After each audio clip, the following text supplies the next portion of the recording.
What's up, guys? It's Lord Botha here again with another video, and this video is going to be a review because I just watched The Acolyte and I've got a lot of thoughts, and more than that, I've got a lot of questions. And that's the one main problem with this show. Why are there so many questions? You shouldn't leave your audience with so many questions at the end of the show. And this isn't like, oh, I wonder what will happen next. No, these are questions like, how does that make sense? How are they able to do this? Why did that happen? Those aren't questions that should be left to your audience. That's the one big problem out of episode 1. From what I've heard, there's going to be even bigger problems to come in future episodes. But now we're going to take a look at episode 1.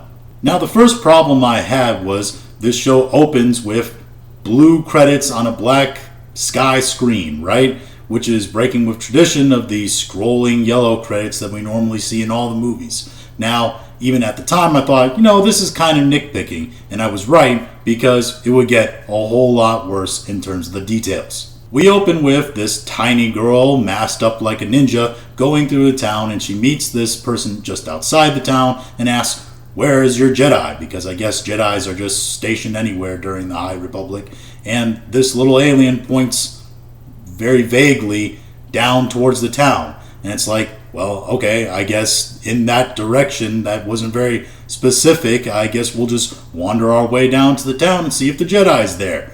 Tiny girl eventually comes to the bar where the Jedi is and finds the Jedi sitting at a table with a group of guys and a group of aliens, all, I guess, discussing things or whatever. And she literally just walks up to the Jedi Master, played by Carrie-Anne Moss from The Matrix, and challenges to her fight.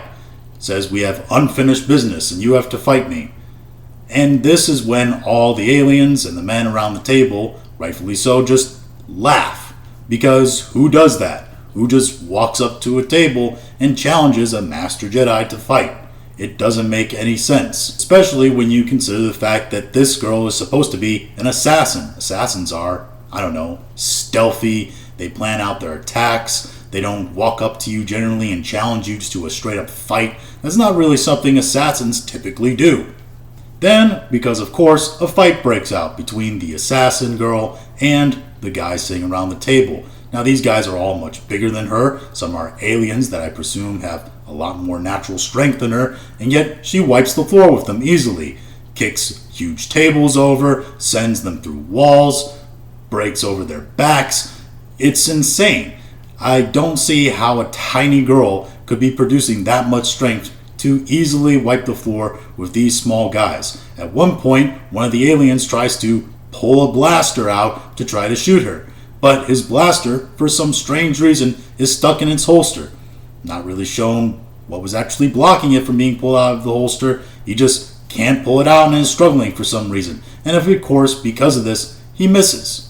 Once Tiny Girl has dispatched all of the no-name male bad guys, she then goes on to fighting Carrie-Anne Moss's Master Jedi in a very long, contrived kung fu fight.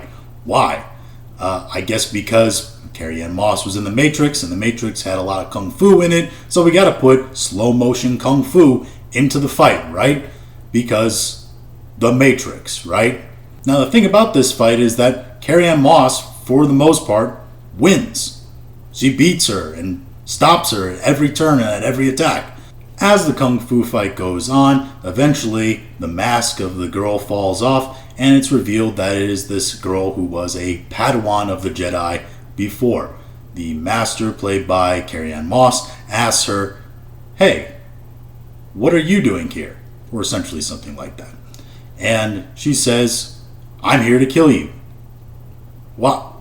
Why are we hashing this? We know this. You don't need to ask this question. This is being shown. This is one of those problems that they seem to have with modern writers, which is the idea of telling us rather than showing us, or even telling us after they've shown us, like in this case. Eventually, Carrie-Anne Moss is then defeated by Tiny Girl because she throws a knife at the bartender down below on the first floor, and Carrie-Anne Moss turns to use the Force to stop the knife from killing the bartender, and then Tiny Girl throws a second knife, which ends up killing Master Carrie-Anne Moss. Why she didn't also use the force to stop that one, or pull back the knife to fling it into the chest of Tiny Girl, I don't know. Hell, why didn't she also use force push as she was holding that knife to push back Tiny Girl into the wall or something to stop her from throwing another knife? We then cut to Osha, the girl who was this Padawan, which, by the way, OSHA, occupational safety, her name's named after the safety organization. What's her sister's name? Human Resources? OSHA wakes up on board a ship, gasping awake from a dream, right? Same looking girl and all that. And it turns out she's a mechanic on this ship. She and another male mechanic go outside to go fix a problem on the ship. They end up cocking it up, and then there's an explosion. And this explosion starts a little fire that's raging on the side of the ship. Now, this isn't a big explosion. It's not a gushing stream of fire that you would see in previous instances, which people are using to defend this. It's a little crackling campfire on the side of a ship, which leads people to ask the question, how is there fire on the side of a ship in space? How is this small fire crackling when there's no oxygen? And again, people are defending this by saying, well, the destruction of the Death Star, explosions in space, there was fires on the ship in Phantom Menace. Well, the problem is those, again, were quick explosions. There were fires being fed by other sources, while this is a small crackling fire that seems to be oxygen-based on the side of a ship. Another question I have is, why are they moving so fast walking on the side of a ship in space? Yes, I get that you can have some sort of magnetic boots or whatever so you can walk on the side of the ship, but that doesn't mean that you could be moving jerkily around like they are on the outside. It just doesn't make sense. Also, why aren't droids doing this job? It should seem that droids should be doing the outside work of a ship in terms of maintenance and repairs that are more dangerous. It's then that a ship arrives from hyperspace to greet the other one, and it is actually a Jedi ship carrying on it a Jedi Knight and his Padawan. They board Osha's ship and they start to talk to the captains of the ship, the people running this trading vessel for the Trade Federation. Now, this is when the same question that I brought up earlier is brought up. They say that Osha is a mechanic on this ship that's supposed to work on the outside of ships. And the Trade Federation captain says, well, that's illegal. We would never have someone like that there.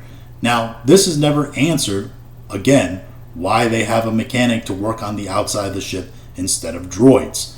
It's almost like it's a bad plot device that adds nothing to the plot, so I don't really know why they had her being specifically someone who works on the outside of ships when they could have just easily made her a mechanic that works internally on the engines.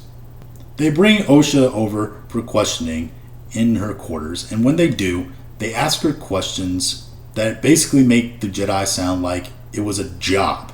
They ask her, you were a Padawan once, how long were you a Padawan? She said, I had to essentially leave the Jedi because I needed a job, and Jedi skills don't pay well. The Jedi aren't a job, it's a lifestyle, it's an order, right? It's like a order of knights. You just don't quit them. That's not how this works. Overall, it's just bad dialogue. And at one point, Yord, the Jedi Knight, also states that she lost her quote-unquote mothers to a fire when she was young. Now, this leads to some of the agenda stuff that Leslie Headland has been quite clear that she wants to put into the story, and making Star Wars more queer and more gay, and making this really about a self-indulgent story about lesbianism. Because this leads to other questions like her two mothers. Well, what happened to their father? Did he just fuck off? Did he leave? Where's her father? Shouldn't he be investigated? What if he had more children? What if his children for some reason look exactly like her? These are questions that need to be answered. They then, at the end of the scene, bring in the bartender who was at that bar that got tore up with a fight between the Tiny Girl assassin and Carrie Ann Moss. And the bartender, immediately stepping in, says, "It was her. She's the one who killed the Jedi and tore up my bar." They then arrest Osha and they put her on a jail transport to take her to Coruscant for judgment. This leads me to more questions, like if Osha really is this dangerous Jedi Master killing assassin, why did they only send one Jedi Knight and his Padawan to arrest her?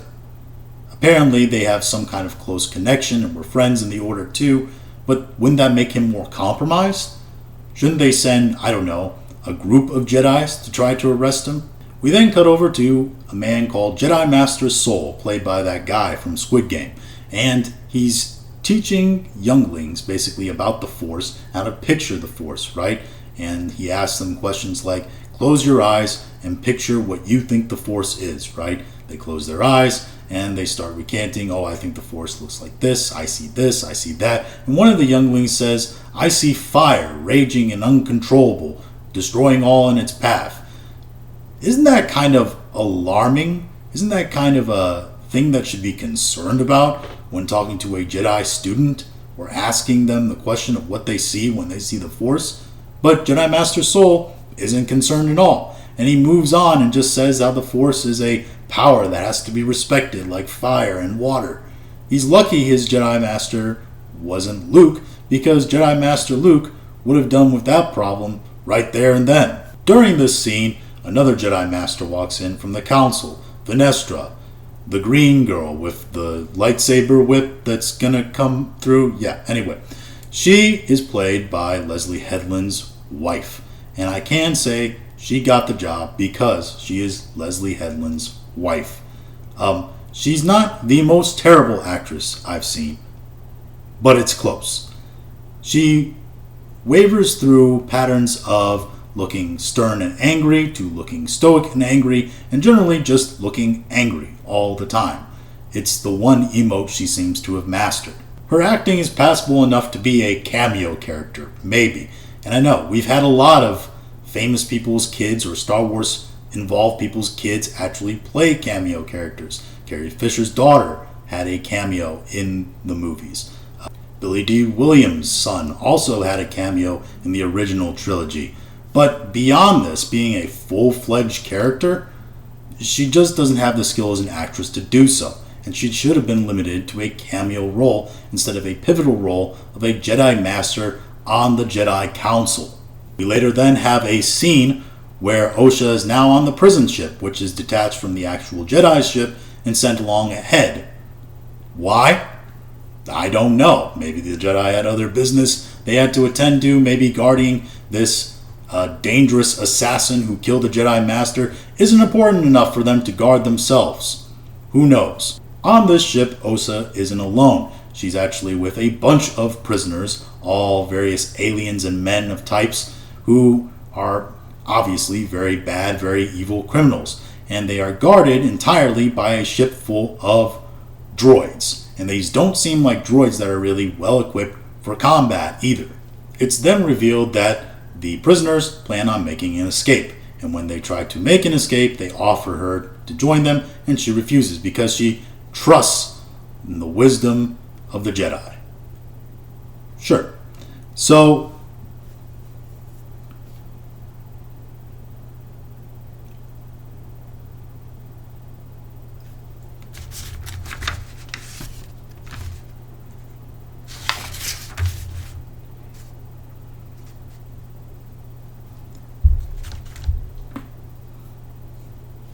this scene led me to so many questions.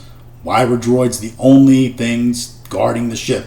Weren't there any Jedi that could be spared other than Yoda and his Padawan? Weren't there any human guards with blasters that could be on there? Anybody who could monitor the situation? Why weren't there any kind of safety precautions taken with some of these prisoners? One of the prisoners that helps escape is a cyborg who's able to hack into the pilot droids and stop them from being able to fly, taking them out of hyperspace and crash on the planet.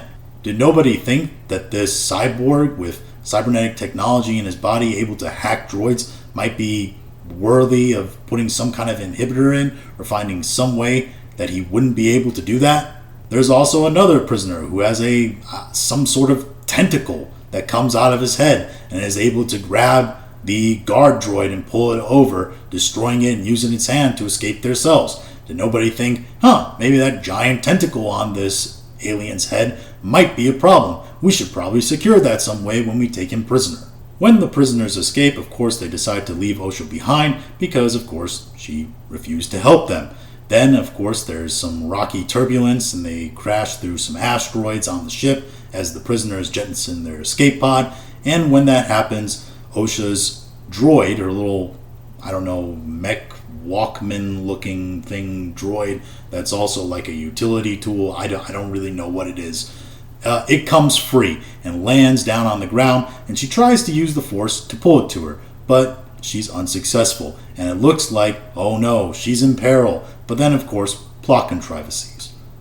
The ship actually ends up tilting the right way, and her droid slides to her. When it slides to her, she's able to grab it, unlock her cell, and she's running towards the only other escape pod, and then she looks back and sees the one other prisoner that's also stuck in the cell. This prisoner has some kind of face hugger in his mouth. This face hugger essentially keeps the prisoner numb and drugged up, unable to speak or move, and she decides, because she's a good person, right, she's going to unlock the gate and try to free this prisoner, even though other prisoners warned her that this thing was on this guy's face because he was known as a clearly psychopathic, evil criminal capable of terrible things. But she decides to free him anyway, and of course, as soon as she takes it off of his mouth, he gets up, pushes her away, gets onto the escape pod, and leaves himself. The ship then careens down through the atmosphere randomly of this planet and lands bashing along the rocks of the ground and ends up tearing parts of the ship off, destroying parts of it, and rolling around. Osha is able to survive because she, seatbelts herself into this one storage area at the front of the ship. There's then this dream sequence that she has where she sees her sister, her twin sister, because surprise, surprise, as everybody knows who's followed anything about this show, the killer of the Master Jedi is actually her twin sister, May, who supposedly died in a fire years ago. Jedi Master Soul then is recruited into dealing with this Osha problem. See what I did there? But he's recruited to dealing with Osha, in which case he goes down and sees these prisoners that were quickly picked up from their escape pods that landed, because obviously it was easy to pick up these prisoners who escaped through their escape pods, and it's more difficult to find a girl who is crash landed in this giant ship that should have an easy to find ID signature just like the escape pod, right? Jedi Master Soul then questions one of the prisoners, who turns out to be the psychopath prisoner with the face hugger, right? Who then recounts on how he betrayed her after she freed him and took her escape pod, leading her to crash on the ship. Soul then asks, have we sent anybody to investigate and try to find the ship? In which Venestra says, the Republic sent some probe droids. And I have essentially the same question that he does, except I have it kind of more to the extreme. If this is such a big problem and such a big priority, shouldn't we bring in other knights, other Jedi Masters to try to find this lost Jedi Master killer who could strike again at any time? Again, when we see Osha, the ship has crashed and it's completely destroyed, broken up, smashed in, and yet she doesn't have a scratch on her. She's completely fine. Why? I don't know. When she has her little dream sequence that I mentioned earlier with her sister May, May tells her that she plans on killing them and killing them all, and that she was the one that killed the Jedi Master played by Carrie-Anne Moss. Why would she reveal this to her? Why would she give away her secret? Why wouldn't she keep her sister under suspicion or anything like that, or any kind of wonder? It's delivering all the kind of exposition and all the kind of sort of mystery just to the audience in the first episode, right? We then have Osha waking up gasping, yet again in this episode, from her scary dream, meeting her sister and reliving the trauma of her family's past and the burning of her home and all that. Meanwhile, Soul and his Padawan have come aboard Yord's ship, who I guess Jedi Yord has arrive back at Coruscant, and they introduce him as they arrive as shirtless, steaming his robes. Why, I don't know, but he had to have known that Sol was on his way. So why he chose that specific time to dry clean his robes himself, it doesn't really make a lot of sense. He was then told, weirdly enough, by Sol's Padawan, put your clothes on, because I guess he's just too sexy or something. I don't know. It was weird. I'm very confused by Yord's character. At some points, he's supposed to be seem like this upright, straight man Jedi Knight, and at other points, he seems like he's supposed to be like kind of the bumbling comic relief who's kind of, I don't know, a lovable idiot. I'm not really sure what direction they're going for. Probably because they can't write for men, especially any men with any shred of charisma. During this sequence, Yord also says, I apologize for letting her escape. I should have brought her in myself. Yeah, no shit, Sherlock. You thought maybe you should personally guard the person who killed the Jedi Master? Maybe she needs to be put in personal guard rather than just sent on a jail ship with only droids to guard her all the way to Coruscant. Maybe you should have had some more oversight. That would have been a good idea. Yeah. While they're flying to the planet Karlak to find Osha and where she landed, Sol is asked by his Padawan why he has such a strong attachment to Osha. Sol reveals that 16 years before he had rescued Osha after her entire family were killed in a fire that her twin sister started. It's then revealed that nobody knew she had a twin sister because apparently that was in her file. That's a strange thing to keep out of a Jedi's file, right? That they had a twin sister that started a fire that killed their entire family. Might be something you wanted to note, right? Why wasn't that taken down? Why would that not be pertinent information that even Venestra should know when conducting this investigation? You would think Sol might want to even just drop that line like, hey, just so you know, it's not in her file, but she did have a twin sister who kind of started a fire that killed their entire family. So I'm pretty sure I saw her die, which he does say to Yord and his Padawan on the ship. But you think he might have been like, maybe just as part of the investigation, we should look into this a little bit more, see if she's still out there. I could be wrong. I mean, I did see her die, but I could be wrong. You can never be too sure about these things, right? When they arrive on Karlak, they find the ship that Osha was supposed to be on and investigate it without finding any kind of trace of her. Yord then says there's no way she could have survived this. And you know what? He's right. It doesn't make sense. She shouldn't have survived that. At the very least, she should have some bumps and bruises and scratches or something like that. But no, she's scratch-free. She's perfectly fine. How? How did a little seatbelt prevent all that on a horrific crash landing from space onto the planet's surface? There's then a very brief chase scene where they're trying to track Osha through. They find her after going through a cave. She almost falls off the edge of a cliff. She's saved by Sol, and she's brought in peacefully, right? We then go to the end of the show, which is where we get discount Kylo Ren from afar. And he's basically speaking this very fanciful speech that's made terrible because it's written terribly by terrible writers. He essentially says you cannot attack a Jedi with any kind of weapon.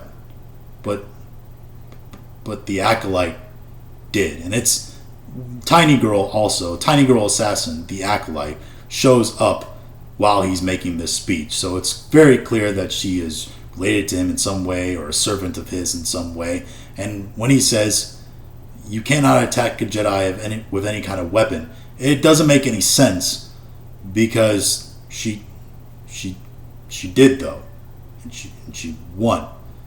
He goes on to say that if you attack them with any weapon, you will fail. But again, she did though, and she won. So I don't really know how that makes sense. He then goes on to say steel and laser are no threat to them. But they were when the Acolyte, your Acolyte, killed the Jedi Master with a steel dagger that Doesn't make any sense. He then says, the Acolyte kills them without a weapon. The Acolyte kills the dream, which is supposed to be a dream that all Jedis share and think everybody believes in, I guess. And I think it's supposed to be some kind of metaphor for, like, you can kill one Jedi and physically, but it won't actually stop them. We got to kill their idea. We got to kill their dream, right? But the way it's written, it just doesn't make any sense, and it's terrible. And it should have been completely rewritten a different way, essentially to say you can kill a Jedi with steel and laser and all that. They are not invulnerable, but they will always exist. The only way you can truly kill the Jedi is by killing their dream. And the Acolyte will kill the dream. Something to that effect. But they decided not to go that way. Anyway, that's the end of episode 1. Was it the worst thing I've ever seen Disney Star Wars produce? No. Is it anywhere close to good? Not really. I'm interested to see episode 2. I'm even more interested to see episode 3, which is where I hear it goes really off the rails, and we will come back with more reviews of those episodes later. Till then, have a good day.